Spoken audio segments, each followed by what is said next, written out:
Hi అండి, welcome back my channel vegetable సాధ్యమయ్యే ఇవాళ నేను బిస్మిల్లాబాద్లోకి మసాలా పౌడర్ ఇంట్లోనే ఏ విధంగా తయారు చేసుకోవాలో చూపిస్తున్నాను.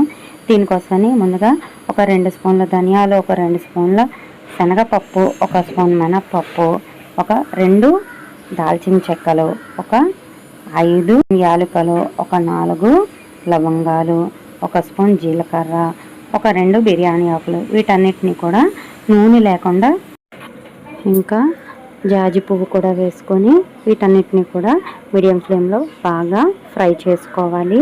తర్వాత సరిపడా ఎండుమిరపకాయలు కూడా వేసుకొని వీటిని కూడా ఫ్రై చేయాలి. పైన పొట్టు వలిచేసిన పల్లీలు వేసుకున్నానండి. నేను ఈ నువ్వుపప్పుకి రీప్లేస్మెంట్గా తీసుకున్నాను, నువ్వుపప్పు లేదని చెప్పేసి. తర్వాత ఒక 4 ఎండు కొబ్బరి ముక్కలను కూడా వేసుకొని ఫైన్గా పౌడర్ చేయడమేనండి. చాలా టేస్టీగా ఉంటుంది. సబ్స్క్రైబ్ చేయడం మర్చిపోకండి.